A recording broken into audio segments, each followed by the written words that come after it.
വേദിയിലിരിക്കുന്ന വിശിഷ്ട വ്യക്തികൾക്ക് എല്ലാവർക്കും എൻ്റെ വിനീത നമസ്കാരം. എൻ്റെ പേര് ദീപ്തി. ഞാൻ തൃശ്ശൂർ ജില്ലയിലെ മാളക്കടുത്തുള്ള പൂളൂർ തുമ്പലശ്ശേരി എന്നൊരു കൊച്ചു ഗ്രാമത്തിൽ നിന്നാണ് വരുന്നത്. ഞാൻ പഠിപ്പിച്ചുകൊണ്ടിരുന്ന സമയത്തും കാര്യമായി ഒന്നും എഴുതിയിരുന്നില്ല. ഇപ്പൊ എഴുതാൻ തുടങ്ങിയിട്ട് ഒരു 2-2.5 മാസം ആകുന്നുള്ളൂ.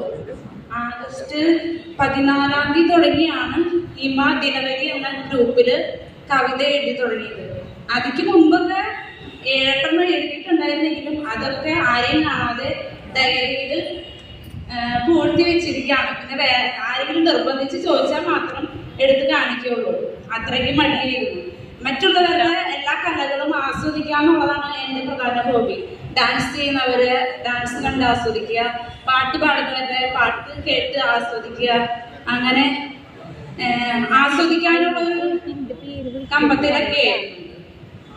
പിന്നീടാണ് ഞാൻ ഈ രേഖാസാറിനെ പരിചയപ്പെടുന്നത് തന്നെ നമ്മുടെ ലിൻസ് ചേച്ചി. ഞങ്ങളുടെ വീടിൻ്റെ അടുത്തുള്ള ലിൻസ് ചേച്ചിയാണ് എനിക്കിങ്ങനെ കവിത എഴുതാൻ ഒരു ആഗ്രഹമുണ്ട് ചേച്ചി